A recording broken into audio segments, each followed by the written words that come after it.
오늘은 스승의 주일입니다. 스승의 날이기도 하고 오늘 또 이 스승의 날과 관련된 또 오늘 선포되는 본문의 말씀인 본문이 말씀해 주는 다른 의미로 해서 여러분께 설교를 한번 한 바가 있습니다. 그러나 오늘 본문의 말씀과 관련해서 이 본문의 말씀에 담겨진 또 스승과 관련된 그 의미는 또한 어떤 의미인지를 한번 관련해서 살펴보고 예비된 하나님의 은혜를 우리 함께 나누고자 합니다. 스승의 날이고 스승의 주일이라고 하지만 용어 선택에 있어서 조금 불편함이 있지요. 왜냐하면 이 스승이라고 하는 말은 기독교적 용어가 아니라 불교적 용어이기 때문에 조금 불편한 부분은 좀 있기도 합니다. 이 스승이라고 하는 이 말이 처음으로 등장했던 것은 1527년경에 조선 초기지요. 최세진이라고 하는 학자가 아이들을 위해서 그 한자 학습 교재를 발간하게 됩니다. 그래서 그 한자 학습 교재를 발간하게 되는데 그 한자 학습 교재 이름이 훈몽자회입니다. 그 훈몽자회라고 하는 그 책에 등장하는 단어가 스승인데 이 스승의 뜻은 훌륭하고 존경할 만한 스님을 일컬어서 스승이라고 이렇게 부르는 그런 단어의 어원을 가지고 있습니다. 그 존경스럽고 또 훌륭한 그런 인격을 가지신 그 스님을 부르는 말이다. 예, 조금 우리 기독교인들 입장에서는 불편한 부분이 좀 있긴 있죠. 그렇지만 이것이 이제는 고유 명사화 되어져서 보편적으로 우리 삶 속에 사용되는 그런 단어가 되었습니다. 이 스승을 우리가 또 다른 말로 이야기를 하자면 선생님이라 그렇게 이야기를 하는 거죠. 선생이라고 하는 것은 사전적인 의미로 단순한 지식과 삶의 지혜를 전수하거나 가르쳐주는 그런 자를 일컬어서 선생이다, 이렇게 사전적으로 정의를 하고 있습니다. 그러니까 누군가가 나에게 어떤 지혜를 혹은 지식을 전수를 해준다거나 또 그것을 가르쳐 준다거나 또 그분이 가진 고귀한 인격이나 그런 품성들을 또 통해서 우리에게 배움의 길을 깨우쳐 주는 자가 있다고 한다면 그분은 나의 스승이요 나의 선생님이다, 이렇게 우리가 정의를 해서 말씀을 들을 수가 있습니다. 바로 이러한 그 스승과 선생이 갖고 있는 가장 핵심적인 그 의미는 뭐냐? 나를 가르치는 자다라고 하는 거예요. 지식으로나 혹은 지혜로 혹은 어떤 삶의 인격적인 모습이나 그 삶의 어떤 구체적인 행실들을 통해서 나를 바르게 이끌고 나를 인도해가는, 그리고 나를 가르쳐주는 자가 선생이다, 이렇게 말씀을 들을 수가 있는 거죠. 어떻습니까? 저와 여러분들에게 이러한 훌륭한 선생님들이 다 계십니까? 이렇게 질문을 하면 여러분들은 과연 내게 선생님이 있을까? 내게 만약에 선생님이 있다고 한다면 그 선생님은 누굴까? 이렇게 한번 또 조금 혼란스럽고 조금 멍해지는 그런 어떤 기분을 느끼기도 하지요. 찾아보면 아마 이 여러분들 살아오는 그 과정 속에서 여러분들에게 지식적으로나 혹은 지혜로나 혹은 인격적으로 많은 영향력을 끼쳐주어서 오늘날 지금 여기에 나를 있도록 만드신, 또 그렇게 이끌어주신 아마 선생님은 한두 번 정도는 있을 거라 생각을 해봅니다. 이렇게 보면 선생님들, 나를 이끌어주시고 나에게 선한 영향력을 끼치는 선생님은 좋은 의미로 보면 참 훌륭하신 선생님이죠. 다들 좋으신 선생님들이십니다. 그 많은 선생님들 중에서도 그럼에도 불구하고 정말 나에게 최고의 선생님은 누구일까? 정말 내가 열 손가락 안에 꼽으라고 그랬을 때 가장 첫 번째 이 엄지손가락이 될 수 있는 분은 누굴까? 그런 어떤 질문과 또 그런 어떤 생각을 가지고 오늘 본문을 통해서 우리가 하나님께서 예비하신 은혜를 우리가 받는다면 오늘 큰 은혜가 될 줄로 믿습니다. 오늘 본문 속에 들어가 보면 본문은 세 개의 동사가 사용이 되어져서 두 개의 큰 문장을 이루고 있습니다. 물론 보면 짧게 중간중간에 뭐 이렇게 서술되고 있는 또 묘사되고 있는 그런 모습들이 있습니다만은 본문은 크게 세 개의 동사와 두 개의 큰 문장으로 되어져 있다, 이렇게 볼 수 있는 거예요. 세 개의 동사는 어떤 동사냐면 오라는 겁니다. 오라는 것이고, 두 번째는 뭐냐면 쉬게 하겠다라는 것이고, 세 번째는 배우라라고 하는 단어가 사용이 되어졌습니다.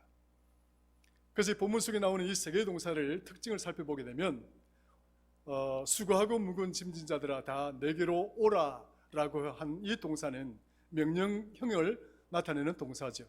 오라, 명령을 나타내는 동사입니다. 그래서 이런 문장을 우리가 명령법이라고 이렇게 어법상에서 이야기를 하죠. 오라. 또 이 명령법과 관련해서 또 본문 속에 나와 있는 또 하나의 명령법은 뭐냐면 배우라는 것입니다. 와서 오고 그리고 배우라. 이것이 세 개의 동사 중에서 두 개의 동사가 이게 명령적으로 사용되어진 동사라고 한다면, 세 번째 동사는 어떤 동사냐면 사역입니다. 내가 하겠다는 겁니다. 사역이라고 하는 것은 주어가, 그 주체가 어떤 그 행동이나 어떤 행위를 받는 대상에게 무엇인가를 시키는 것을 말합니다. 그러니까 뭘 해주겠다는 거예요. 이걸 사역동사라고 이야기합니다. 그래서 본문에 보면 그 세 번째 동사는 뭐냐면 쉬게 해주겠다는 거예요. 쉬게 해주겠다. 그 전체적으로 이 동사와 관련해서 이 문장을 한 문장으로 이렇게 간단하게 정리를 해보면 오라, 그리고 배우라. 그러면 내가 쉬게 하겠다. 쉬게 하겠다. 이렇게 이 문장들을 이렇게 단순하게 정리를 해볼 수가 있는 것입니다. 왜 우리 주님은 이게 명령법이라고 하는 것, 이 문장을 사용한다는 것은 어떤 강력함을 나타내는 것이거든요.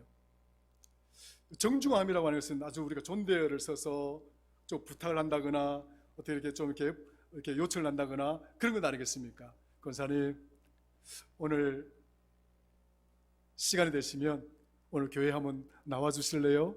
이런 게 부탁을 하는 거죠. 이렇게. 제가 김 목사가 전화를 해가지고 권사님 교회로 오세요, 이렇게 하면 그 말 듣고 기분 좋을 권사님이 어디 계십니까? 보자 하니까 이 양반이 밑도 끝도 없이 그냥 덤비네, 뭐 그렇게 생각할 것 아니겠습니까? 이렇게 뭐 오라 가라 이렇게 하는 것은 명령입니다. 그런데 우리 주님은 이 본문의 말씀에서 지금 듣기에는 거북하고 듣기에는 이렇게 좀 달리 생각할 수 있는 그런 어법을 사용했다는 거예요. 내게로 와라, 그리고 배우라. 그리고 또 하시는 말씀이 그래서 오고 와서 배우는 데 그치는 것이 아니라 또 만약에 오거나 이렇게 되면 내가 무엇인가를 해주겠다는 거예요. 무엇인가를 해주겠다.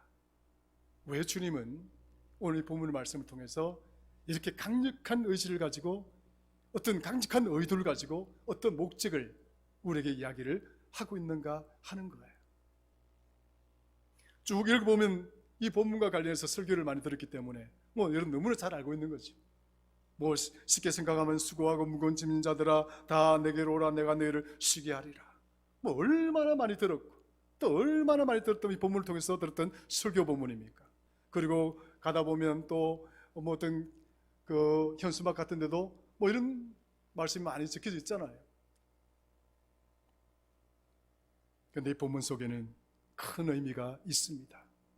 살펴보면 첫 번째는 수고하고 묵은 짐진 자들로 주님께서 부르시는 이유는 이 자들을 쉬게 할 것이다 하는 거예요. 수고하고 묵은 짐진 자들을 부르신 거예요. 수고하고 묵은 짐졌다. 무슨 의미인가? 이걸 성경적으로 찾아보니까 창세기 3장 16절 이하에 아담과 이브가 하나님의 약속을 깨뜨리고 선악과를 따먹고 난 다음에 하나님 앞에서 징벌을 받습니다. 좀 더 준엄하게 이야기를 하자면 하나님께 심판을 받는 것이죠.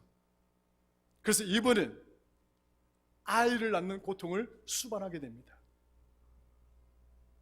아이를 낳는 고통을 수반하게 되고, 그리고 그 아이를 기르는 고통을 짊어져야 되고, 평생 남편에게 의지해야 되는 그런 인생을 살아야 되는 그런 징벌과 그런 심판을 받게 됩니다. 두 번째, 아담은 그럼 어떤 심판과 징벌을 받느냐? 아담에게는 이렇게 말씀하십니다. 아담은 내가 너에게 먹지 말라 한 나무로 열매를 먹었은즉 땅은 너로 말미암아 저주를 받을 것이다. 이게 무슨 말입니까? 땅이 저주를 받는다. 그 당시 때는 비가 왔다는 이야기가 없습니다. 성경에는. 노아 홍수 때 내렸던 그 비가 처음이에요. 그때는 아마 이슬로 쭉 내려서 기름진 땅에서 먹을 것이 이렇게 채소가 생겨나고 땅은 기름지고 풍부하고, 아마 그런 어떤 정말 우리가 상상 이상의 어떤 그런 에덴 동산의 세상이었을 겁니다. 그런데 아담과 이브가 범죄함으로써 땅이 저주를 받았다. 그 저주를 받고 난 다음에 이 땅에서 무엇이 나는 거 아닐까?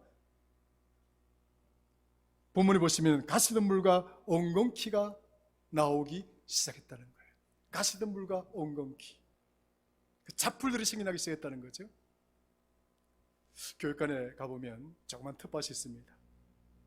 상치도 심고 고추도 심고 하지만 이렇게 하루 지나고 나면 잡풀들이 생겨나고 뽑아내고, 또 하루 지나고 나면 또 잡풀들이 생겨나고 뽑아내고.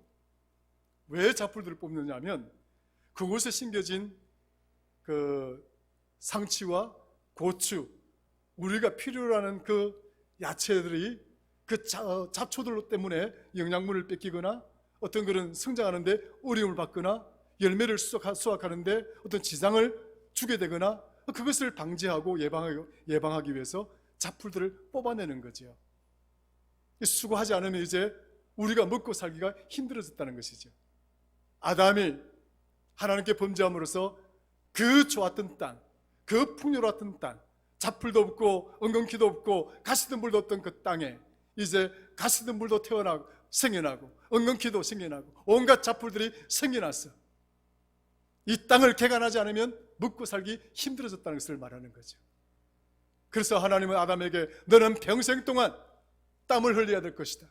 노동을 하는 자가 되어야 될 것이다. 그 수고를 통해서 너는 흙으로 돌아갈 때까지 그런 고통을 감내해야 될 것이다 라고 징벌하고 심판하게 되는 것입니다. 땀 흘리고 수고하고 땅을 개간해야 되고 먹고 살아야 되고 애기 낳느라 고통을 겪어야 되고 애기 키우느라고 자식을 키우느라고 고통해야 되고 힘들어하는, 따지고 보면 이 모든 것들이 우리 인생에 갖고 있는 생의 짐들입니다. 아담과 이브에게만 주어졌던 삶의 생의 짐들이 아니라 수없는 세월이 지난 뒤 여기 있는 저와 여러분들에게도 동일하게 우리 인생의 짐은 여전히 우리에게 짊어져 있는 것입니다.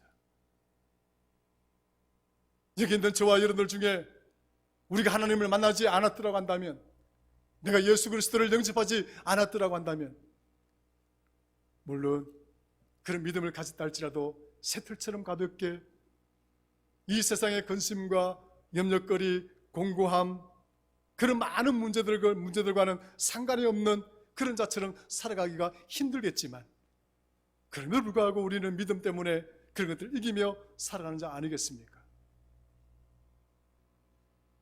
누구 하나 할 것 없이, 예외 없이 생의 짐들은 누구나 다 짊어지고 있는 거예요. 여러분들의 생이 무거워진다고 느껴질 때, 내가 짊어지고 있는 인생의 짐이 너무 무겁다고 여겨질 때, 여러분들은 누구 앞에 나아갑니까? 누구에게 그 아픔을, 누구에게 그 고통을 이야기하고 그것을 나누기를 원하십니까? 친구가 될 수도 있고, 내 부모가 될 수 있고, 또 많은 분들이 있겠지만, 정말 우리 인생의 짐을 가장 가볍게 할 수 있는 분, 그 모든 근심과 염려와 고통과 공고함, 죽음마저도 그 무거운 짐들을 떨쳐버릴 수 있는 분, 바로 그런 분은 오직 하나님밖에 없으신 줄로 믿으시기를 주의 이름으로 축원합니다. 따라서 본문에서 나와 있는 수고하고 무거운 짐진 자들로, 자들아 내게로 오라, 이렇게 부르셨던 이 문맥 속에 들어있는 가장 중요한 핵심은 뭐냐? 그것은 구속의 은혜인 것입니다. 인생이 짊어지고 있는 그 무거운 짐들, 그 중에서도 우리를 이렇게 고통스럽게 만들었던 그 원초적이고 그 근원적인 그 죄의 문제를, 그 죄의 짐들을, 그 죄악의 무거운 짐들을 내려놓게 하시고, 그것으로부터 자유하게 하시고, 그 죄의 무게로부터 벗어나게 하시기 위해서 주님은 우리로 하여금 오라고 명령하신 것입니다. 주님 앞에 오는 자는 구속의 은혜를 누릴 것이다. 심이라고 하는 것, 이게 뭐 구체적인 디테일한 어떤 용어들이 나옵니다만은, 그러나 핵심적인 그 의미는 뭐냐? 우리 주께서 우리에게 쉬게 하신다고 하는 것, 이 의미 자체가 사실 크게 보면 구속인 거예요. 구원의 은혜인 것이에요. 오직 주께 오는 자들이 이 세상의 공고함과 염려와 근심거리들로부터 자유로운 휴식을 취하고 거기서 자유로운 쉼을 얻을 수 있는 그런 은혜를 얻게 될 줄로 믿으시기를 축원합니다. 주께서 우리를 부르시는 것, 수고하고 무거운 짐진 자들로 쉬게 하기 위해서 주께서는 우리를 지금 오라고 하셨다라고 하는 것입니다. 쉬게 한다라고 하는 말, 사실 이 단어는 아나파우오라고 하는 뜻입니다. 아나파우오, 내가 쉬게 하겠다, 이런 뜻입니다. 아나파우오, 내가 너희를 쉬게 하겠다. 근데 이 아나파우오라는 이 단어는 원래 어떤 의미를 갖고 있느냐면, 내가 너를 상쾌하게 하겠다, 또 내가 너를 기운나게 할 것이다, 그런 의미를 갖고 있는 단어예요. 주께서 짐 있는 자, 짐을 지고 있는 자들을 부르셔서 쉬게 하신다라고 하는 이 의미는 뭐냐? 그저 우리가 쉰다라고 하는 것, 휴식한다는 것, 그 의미 이상이라고 하는 거예요. 주 앞에 나오는 자들은 상쾌해진다. 따라합시다. 주 앞에 나오는 자는 상쾌해진다. 할렐루야. 주 앞에 나오는 자는 상쾌해져야 되는 거예요. 내가 주님 때문에 쉼을 얻었다, 내가 하나님 때문에 쉼을 얻었다, 이렇게 말하고자 할 때 저와 여러분들 안에 상쾌함이 있어야 되는 거예요. 상쾌함이 없으면 그건 말이 안 되는 거예요. 내가 주님 앞에 나와서 주님이 나에게 참된 휴식, 그 쉼을 주셨다라고 이야기할 때, 그 아나파우오라고 하는 단어 속에는 또 어떤 의미가 있느냐면 기운나게 하다, 기운나게 하다. 그러니까 이 단어를 썼다고 하는 이 의미는 휴식만 아니라, 쉼을 주는 것이 아니라 나를 상쾌하게 만들고 나를 기운나게 만든다는 거예요. 기운나게 만든다는 거예요. 사랑하는 성도 여러분, 저와 여러분들은 하나님의 부르심을 받은, 또 택함을 받은 거룩한 백성인 줄로 믿습니다. 이런 신앙생활을 하면서, 이런 은혜를 누리면서 여러분 교회 안에서 상쾌함을 가지지 못한다거나, 또 예배를 하면서 하나님부터 어떤 기운을 공급받지 못한다고 한다면 여러분 더 간절함과 절절함을 가지고 하나님 앞에 설 수 있기를 간절히 부탁드립니다. 하나님은 우리로 하여금 상쾌하게 하시기 위해서 우리를 부르신 거예요. 기쁘게 하시기 위해서, 즐겁게 하기 위해서. 세상에 알지 못하는 기쁨을 주시고, 세상에 알지 못하는 평안을 주시고, 세상에 알지 못하는 참된 행복한 모습을 가지고 살아가도록 하기 위해서 저와 여러분들을 불러주셨다고 하는 거예요. 무슨 일들 때문에 힘이 빠지십니까? 무슨 문제 때문에 여러분 어깨가 그렇게 늘어졌습니까? 축 처졌습니까? 왜 그렇게 어깨를 늘어뜨리고 축 처진 사람처럼 힘없이 나약한 자로 살아가고 계십니까? 하나님은 하나님 앞에 나오는 모든 자들에게 기운나게 하십니다. 기운나게 하십니다. 여호와를 앙망하는 자는 새 힘을 얻나니. 여러분 믿습니까? 하나님을 앙망하는 자에게 하나님은 새 힘을 주시는 거예요. 주께서는 왜 수고하고 무거운 짐진 자들을 부르셨나? 구속하고 우리를 그 죄악으로부터 그 무거운 짐들을 내려놓으시고 우리의 인생을 짓누르는 그 무거운 짐으로부터 자유하게 하시고 뿐만 아니라 우리를 상쾌하게 만들고 기운나게 만들고 세상에 알지 못하는 기쁨과 세상에 알지 못하는 평안과 즐거움을 우리 안에 충만하게 채우기 위해서 수고하고 무거운 짐진 자들아 다 내게로 오라 이렇게 부르신 거예요. 여러분 믿으십니까? 주께서 우리를 부르신 목적을 이해하시겠습니까? 그리고 주님은 이 말씀을 통해서 마지막 부분에 가서 이렇게 말씀하십니다. 볼까요? 나는 마음이 온유하고 겸손하니 나의 멍에를 메고 내게 배우라. 그리하면 너희 마음이 쉼을 얻으리라. 두 번째로 오는 것도 중요하지만 무엇을 해야 되는 거예요? 배우는 것이다. 나를 배워라. 나를 배우라. 중요하죠. 우리 세대는 지금 여기 있는 저와 여러분들은 예수님을 만나기 이전에는요 가인의 세대예요. 가인의 세대가 어떤 세대인 줄 아세요? 아담과 이브를 통해서 아담과 이브가 범죄를 했지만 그럼에도 불구하고 이 아담과 이브를 내쫓으실 때 하나님께서 가죽 옷을 지어서 입혀주시고 그럼에도 불구하고 아담과 이브와의 관계 그 믿음의 끈을 끊지 않았어요. 그 자녀를 통해 그 부부를 통해서 태어난 아이가 아벨과 가인이었지 않습니까? 그런데 아벨은 하나님께 예배하는 자였고 하나님을 경히 여기는 자였고 중히 여기는 자였고 하나님을 경외하는 자였고 정말 그렇지만 반면에 가인은 그렇지가 못했습니다. 아벨은 아담의 다음 세대가 되었지만 가인은 아담의 다음 세대가 아니라 다른 세대가 되었습니다. 가인은 아벨을 죽였습니다.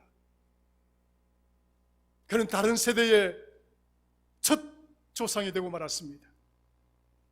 하나님을 등을 지고 하나님의 말씀을 불신하고 하나님을 배역하고 그는 세상의 가치와 세상의 풍류를 따라서 살아왔던 다음 세대가 아닌 다른 세대의 첫 번째 인물이었습니다.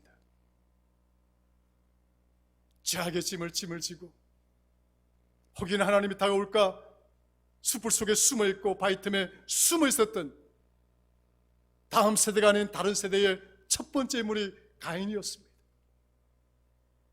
바로 그 가인의 후세들이 누구냐? 따지고 보면 여기 있는 저와 여러분들이 가인의 후세들이었다는 거예요. 다음 세대가 아니라 다른 세대였다는 거예요. 다른 세대였던 저와 여러분들이 하나님의 은혜로 말미암아서 예수 그리스도의 은혜로 말미암아서 그 다른 세대에서 다음 세대에 이 반열로 들었다고 하는 것이 이것만큼이나 큰 은혜가 어디 있겠습니까? 죽음의 가치를 쫓고 죽음의 세대를 이끌어갔던 죽음의 세대의 인물이 아니라 이제 우리는 영원한 하나님의 나라를 사모하고 그 하나님 나라의 가치를 추구하고 영원히 사는 자가 되었다고 하는 것. 그래서 다른 세대가 아니라 하나님의 믿음의 다음 세대가 되어졌다고 하는 것. 이것만큼 큰 축복이 어디에 있나요? 주님은 왜 우리를 부르셨나? 우리를 구속하시고 또 은혜를 베푸실 뿐만 아니라 주님을 배우게 하셔서 다른 세대가 아니라 다음 세대의 모습으로 살아가도록 하기 위해서 우리들을 불러 주셨다라고 하는 거예요. 얼마나 이렇게 큰 당당함이 어디 있습니까? 이렇게 멋진 분이 어디 있습니까? 배운다라고 하는 단어가 우리나라 말로 그 어원을 보면 배다라고 하는 어원을 갖고 있습니다. 배다. 배움이라고 하는 것은요, 배다라고 하는 이 어원을 갖고 있단 말이에요. 배다가 무슨 말입니까? 어머니가 아이를 잉태하다, 아이를 배다, 그 의미예요. 그래서 배다라고 하는 것은 첫 번째 배운다는 이 의미 속에는 잉태하다, 그 잉태한다라고 하는 것, 소중한 것, 가장 귀중한 것, 그 생명의 그 권한을 품는다. 주님 앞에 나가서 배운다라고 하는 것, 우리 주님의 삶을 배운다라고 하는 것, 그것은 내 안에 이제 어떤 생명을, 어떤 존귀한 것을, 이전에 경험하지 못했던 하늘의 존귀한 가치들을 내 안에 잉태했다라고 하는 거예요. 잉태하게 된다는 거예요. 사랑하는 성도 여러분, 내가 예수님을 믿기 전에는 다른 세대였지만 예수 그리스도를 믿는 믿음으로 말미암아 다음 세대가 된 우리 안에 세상이 알지 못하는 영원한 생명이 우리 안에 있는 줄로 믿으시기를 축원합니다. 우리는 세상 사람들이 갖고 있지 않는 영원한 생명을 잉태한 자입니다. 왜? 주님 때문에. 바로 그 주님을 배우라는 거예요. 배움의 두 번째, 그 배단의 두 번째 뜻이 있는데요, 이 배단은요 잉태하는 뜻도 있고 두 번째는 익숙하다. 나는 새벽에 일어나는 것이 익숙하다. 여러분, 새벽에 일어나지 않다가 여러분 새벽 4시나 5시에 일어나면 힘들어요, 안 힘들어요? 힘들어요. 제가 너무 그것을 잘 알기 때문에 새벽 기도를 막 강요하지 않습니다. 그 힘든 걸 너무 잘 알기 때문에. 직장생활 하시고 뭐 하고 다니신 분들은 그 고통을 너무 잘 알고 있기 때문에. 저는 그래도 목사니까 새벽에 일어나는 것이 너무 익숙한 거예요. 너무 몸에 자연스러운 거예요. 주님의 것이 익숙해진 것을 말합니다. 우리 주님을 배운다고 하는 것은 주님의 것을 내 안에 잉태하는 것 외에 또 다른 문제는 주님의 것에 익숙해진다. 따라 하십시다. 주님의 것을 잉태하자. 소리가 적습니다. 주님의 것을 잉태하자. 주님의 것에 익숙하자. 할렐루야, 할렐루야. 그러므로 우리 주님이 우리를 불러주셔서 우리 주님의 것을 우리 안에 잉태하게 만들고 우리 주님의 것이 내게 익숙하도록 하기 위해서 우리를 불러주셨다는 거예요. 이 자신감, 이 당당함, 이것은 이 세상의 그 어떤 누구도 우리에게 보여주지를 못했습니다. 누가 있어서 여러분의 죄를 위해서, 여러분의 죄를 씻겨주기 위해서 십자가를 질 수가 있었습니까? 어떤 누구가 저와 여러분들에게 영원한 생명을 주시기 위해서 십자가 위에서 자기의 생명을 초계처럼 버릴 수가 있었겠습니까? 저와 여러분들 삶 속에 어떤 선생님이, 어떤 스승이 나를 위해서 자기의 목숨을 내버릴 수가 있었습니까? 어떤 선생님이 그렇게 당당하게 자신 있게 나를 오라고 명령하시고 나를 배우라고 이야기하고 나를 따르라고 이야기할 수가 있었냐고요.